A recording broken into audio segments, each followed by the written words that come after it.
Hello everyone, I am Ahmed Jawad Sabir and अपनी बात शुरू करते हैं कि आप लोग ऑस्ट्रेलिया क्यों आए। सबसे पहली चीज़ एजुकेशन। यहाँ की अगर आप यूनिवर्सिटीज़ को देखें तो हर साल तकरीबन 10 से 15 यूनिवर्सिटीज़ टॉप 200 रैंकिंग में आती हैं, वर्ल्ड टॉप 200 रैंकिंग में। और इसके साथ साथ इन यूनिवर्सिटीज़ का रिसर्च स्टैंडर्ड भी बहुत हाई है। यहाँ मैं इनकरेज करूँगा वेटनरी ग्रेजुएट्स को कि वो ना सिर्फ वेट स्कूल्स को टारगेट करें पीएचडी के लिए, आप लोग दूसरे मेडिकल रिसर्च इंस्टीट्यूशंस को भी टारगेट कर सकते हैं, जिसमें यहाँ सीएसआरओ है, बड़ा अच्छा इंस्टीट्यूट है। इसके साथ साथ कैंसर रिसर्च इंस्टीट्यूशंस हैं जिनको आप टारगेट कर सकते हैं। और इसके साथ साथ ऑस्ट्रेलियन सोसाइटी इटसेल्फ मल्टीकल्चरल है, और अगर आप किसी मेट्रोपॉलिटन सिटी में आपको पीएचडी करने का मौका मिलता है, जैसे सिडनी है, मेलबर्न है या ब्रिस्बेन है, तो ये मल्टीकल्चरल सिटीज़ हैं। और इसके साथ साथ डिफरेंट नेशनैलिटीज़ के स्टूडेंट्स यहाँ पीएचडी करने के लिए आते हैं, कि जो कि बड़ा अच्छा मौका होता है आपके पास कि आप डिफरेंट कल्चर्स के बारे में सीखें, उनकी फेस्टिविटीज़, उनका लाइफ़स्टाइल, उन वहाँ का वेदर और डिफरेंट चीज़ें आपको उनसे सीखने को मिलती हैं। इसके साथ-साथ अगर वेदर की बात करें तो यहाँ रिलेटिवली वार्म वेदर है, जैसा कि यूरोप, यूएस या कनाडा में बहुत ज़्यादा स्नोफॉल होती है। यहाँ स्नोफॉल ज़रूर होती है, लेकिन कुछ रीजन्स में होती है। और यहाँ का वेदर पाकिस्तान जैसा ही है, लेकिन अपोज़िट है। अपोज़िट कैसे है कि यहाँ दिसंबर, जनवरी, फरवरी में समर होता है, जबकि जून, जुलाई, अगस्त ये विंटर मंथ्स हैं। लेकिन टेम्परेचर सम बहुत ज़्यादा डिफरेंट नहीं होता, पाक जैसा कि हमें पाकिस्तान में सर्दियों में अप टू 5 और 4 डिग्रीज होता है, और गर्मियों में अप टू 40 डिग्रीज चला जाता है। ऐसा ही वेदर है यहाँ पे। इसके साथ साथ अगर मैं स्कॉलरशिप्स की बात करूँ तो ये बड़े जनरस स्कॉलरशिप्स आपको देते हैं। $32,000 पर ईयर तक आपको स्कॉलरशिप मिलते हैं, जो कि एक अच्छी खासी अमाउंट है यहाँ रहने के लिए। इसके अलावा अगर आप स्पोर्ट्स लवर हैं तो ऑस्ट्रेलिया, आपको पता है कि यहाँ पे बहुत सारी स्पोर्ट्स खेली जाती हैं, जिनमें क्रिकेट है, ऑस्ट्रेलियन रूल्स फुटी है, और यहाँ हर साल ऑस्ट्रेलियन ओपन होता है। तो आपको ये भी एक बड़ी अच्छी अपॉर्चुनिटी मिलती है कि आप वर्ल्ड रिनाउंड ग्राउंड्स में जाके डिफरेंट स्पोर्ट्स देख सकते हैं। और अगर ट्रैवल की मैं बात करूँ तो यहाँ बड़े अच्छे नेचुरल लैंडस्केप्स हैं, बीचेस बहुत अच्छे हैं। ऑस्ट्रेलिया की एक बात ये है कि जो इनके मेट्रोपॉलिटन सिटीज़ हैं, कोई भी सिटी देख लें तो वो वाटर बॉडीज़ के गिर्द ही इनकी सेटलमेंट हुई है। तो तकरीबन जिस भी सिटी में आप रहेंगे, आपको यहाँ के बड़े खूबसूरत बीचेस देखने का मौका मिलेगा, और भी बहुत सारे डिफरेंट लैंडस्केप्स हैं। बाकी यहाँ हिस्टोरिकल बिल्डिंग्स उतनी नहीं हैं जितनी यूरोप में हैं, लेकिन फिर भी आपको कहीं ना कहीं हिस्टोरिकल बिल्डिंग्स देखने का भी मौका मिलता है। अब अगर यहाँ की यूनिवर्सिटीज़ की मैं बात करूँ तो उसमें मैं बात करूँगा कि कहाँ-कहाँ वेट फैकल्टीज़ हैं, वेटरनरी फैकल्टीज़ हैं जिनको आप टारगेट कर सकते हैं। यूनिवर्सिटी ऑफ मेलबर्न है, इनकी वेटरनरी फैकल्टी अच्छी है, जहाँ से मैंने खुद पीएचडी की है। इसके अलावा यूनिवर्सिटी ऑफ क्वींसलैंड, यहाँ भी वेट फैकल्टी है। यूनिवर्सिटी ऑफ सिडनी में भी है, यूनिवर्सिटी ऑफ एडिलेड में भी है, जेम्स कुक यूनिवर्सिटी में भी है। इसके अलावा एक यूनिवर्सिटी वागा वागा में है, चार्ल्स स्टुअर्ट यूनिवर्सिटी, वहाँ भी वेटरनरी फैकल्टी है। और पर्थ में मर्डॉक यूनिवर्सिटी है, जहाँ वेट फैकल्टी है। इसके अलावा दूसरी यूनिवर्सिटीज़ में भी मेडिकल रिसर्च होती है, जिनको आप टारगेट कर सकते हैं, जैसे कि मोनाश यूनिवर्सिटी, ये बड़ा अच्छा स्कूल है। इनके पास BSL 3 BSL 4 लैब्स हैं, इनकी CSRO के साथ एफिलिएशन है, उनकी भी बड़ी अच्छी लैब्स हैं, उनको भी आप टारगेट कर सकते हैं। ये सिर्फ मैंने ये दिखाने के लिए आपको ये चीज़ डाली थी कि आप देख लें कि कौन कौन सी यहाँ यूनिवर्सिटीज़ हैं।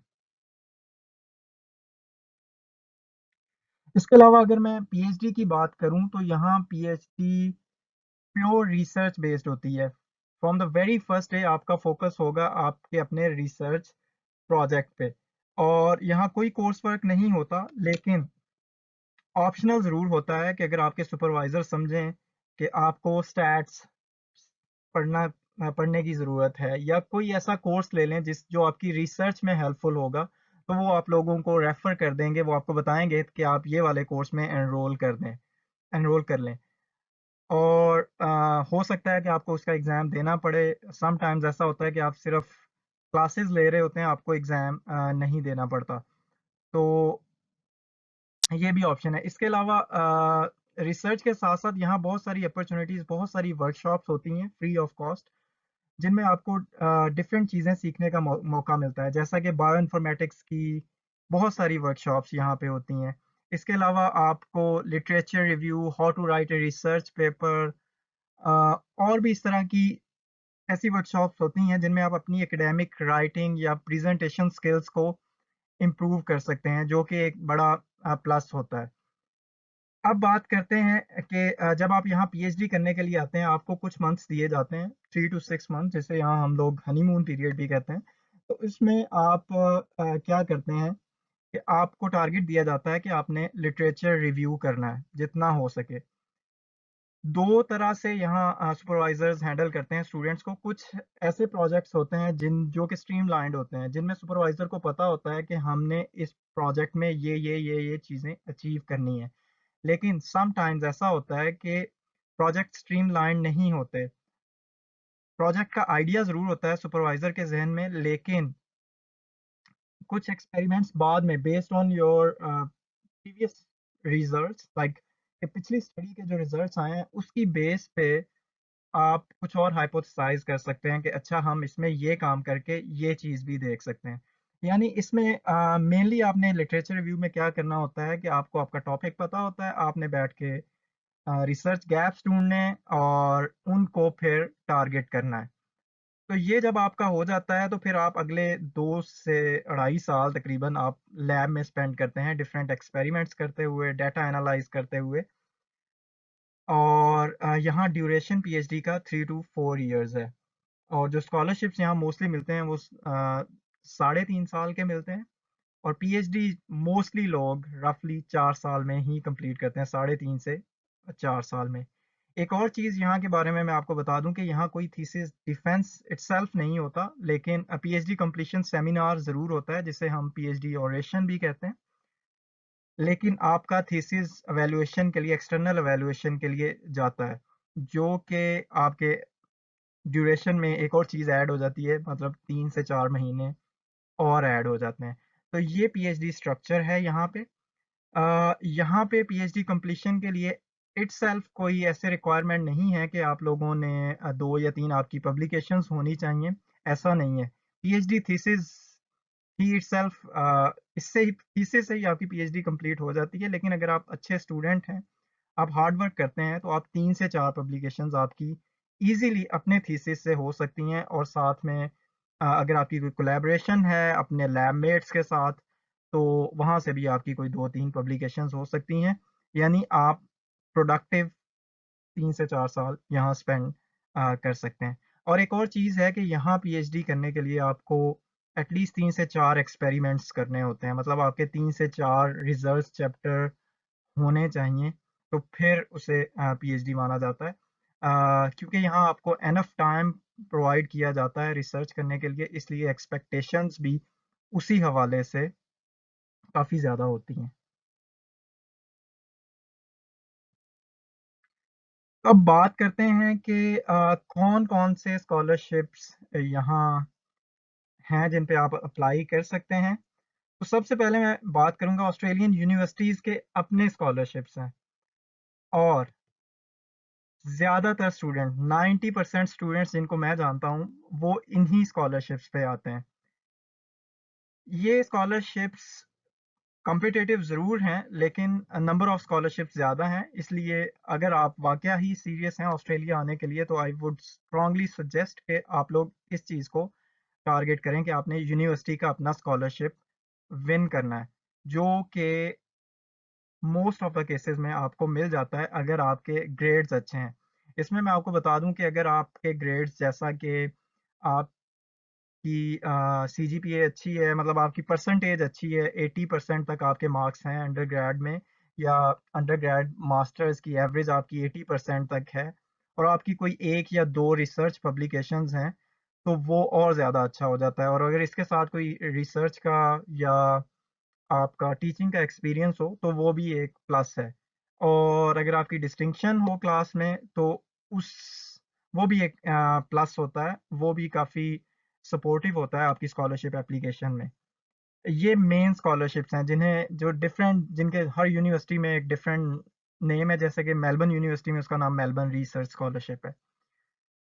इसके अलावा ऑस्ट्रेलिया अवार्ड्स हैं, ये भी बड़े प्रेस्टिजियस स्कॉलरशिप्स हैं। एंडेवर स्कॉलरशिप्स भी आते थे, वो जहाँ तक मेरी इंफॉर्मेशन है वो अभी रुक गए हैं। वो उनका जो प्रोजेक्ट था वो 5 साल का था, 2019 तक था। अब और स्कॉलरशिप्स नहीं आ रहे हैं, लेकिन ऑस्ट्रेलिया अवार्ड्स भी एक ऑप्शन है जो हर कंट्री के लिए इनका मेरे ख्याल में कोटा होता है, इससे भी आप टारगेट कर सकते हैं। ऑसएड के स्कॉलरशिप्स हैं, ये मोस्टली टारगेट करते हैं अंडर डेवलप्ड कंट्रीज को या डेवलपिंग कंट्रीज को। अ, इनका टारगेट वो लोग होते हैं, वो स्टूडेंट्स होते हैं जो पहले ऑलरेडी डिफरेंट सेक्टर्स में जॉब कर रहे हैं, और टारगेट ये होता है कि यहाँ से एजुकेशन लेने के बाद वापस अपने मुल्क जाके वहाँ सर्व करेंगे उसी फील्ड में। ये ऑसएड के स्कॉलरशिप्स, ये भी बड़े अच्छे स्कॉलरशिप्स हैं। इसके अलावा कुछ फेलोशिप्स हैं एसीआईआर की, ये भी बड़ी कम्पिटिटिव होती हैं, आप लोग ये भी इन के लिए भी ट्राई कर सकते हैं। और एचईसी के स्कॉलरशिप्स हैं कुछ। एचईसी के स्कॉलरशिप्स यहाँ ऐसे होते हैं कि एचईसी के एग्रीमेंट्स हैं यहाँ कुछ यूनिवर्सिटीज़ के साथ। तो जब आपकी सिलेक्शन हो जाती है तो यूनिवर्सिटी आपको फ़ी वेवर देती है इटसेल्फ, और जो आपका स्कॉलरशिप होता है वो हाफ एचईसी पे कर रही होती है और हाफ यहाँ की यूनिवर्सिटी पे कर रही होती है। ये भी एक चीज़ है जो आप अवेल कर सकते हैं, और ये भी बड़ी अच्छी ऑप्शन है आपके लिए।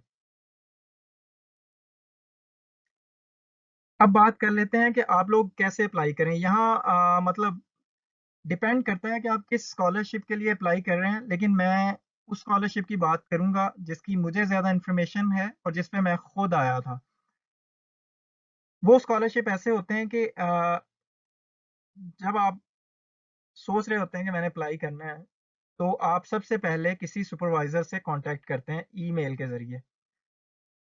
अब उस ईमेल में आप लोग उसे बताते हैं कि जी मेरी एजुकेशन ये है, मेरी क्वालिफ़िकेशन ये है, मैंने अगर मास्टर्स किया हुआ है तो मेरी रिसर्च स्किल्स ये हैं, और मैंने ये पब्लिकेशन मेरी है। आप सीवी अपनी अटैच करते हैं और उसे ईमेल सेंड करते हैं।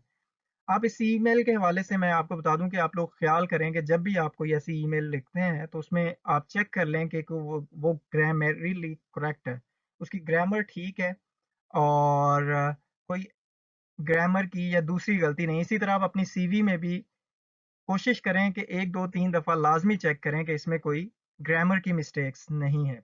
ये बहुत इम्पोर्टेंट है।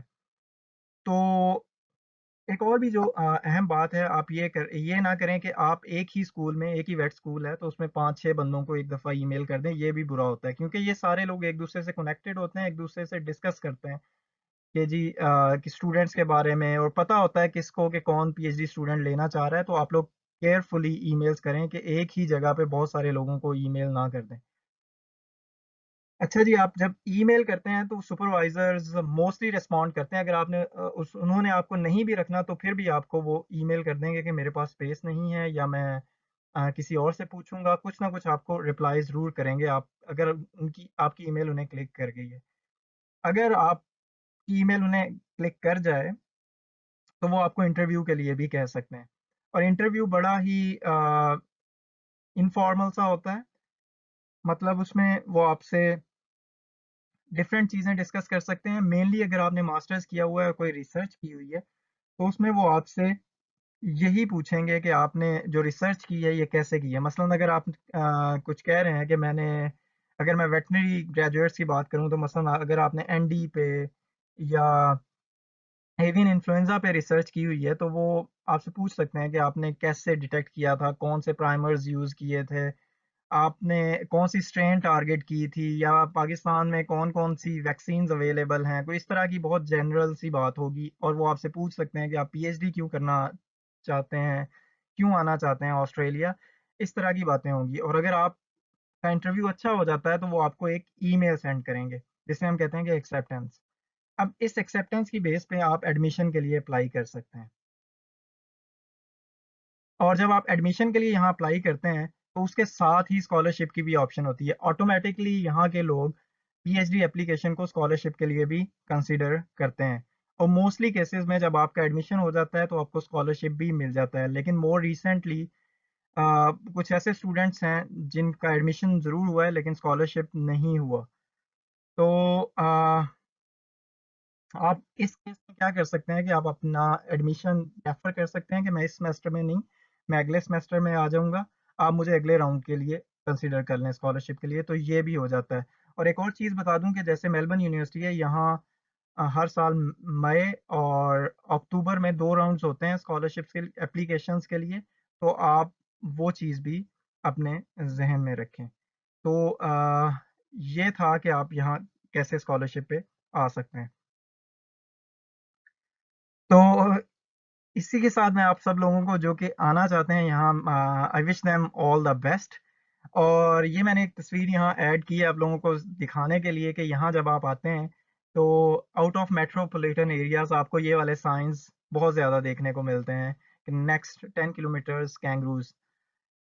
ये मैंने इसलिए भी ऐड की है कि मैं उन लोगों को जो कि वाइल्ड लाइफ रिसर्चर्स हैं, जो कि वाइल्ड लाइफ में रिसर्च करना चाहते हैं, वाइल्ड लाइफ एपिडेमियोलॉजी है, पैरासाइटोलॉजी है, माइक्रोबायोलॉजी, उनके लिए भी बड़ी अच्छी अपॉर्चुनिटी है। क्योंकि कुछ ऐसी स्पीशीज हैं वाइल्ड लाइफ की जो कि नेटिव टू ऑस्ट्रेलिया हैं, इंडिजिनस स्पीशीज हैं यहाँ की, जैसे कि कैंगरूज हैं, वॉलाबीज हैं, वोम्बैट्स हैं, कोआलाज हैं। तो उनमें भी बड़ी अच्छी रिसर्च अपॉर्चुनिटीज हैं।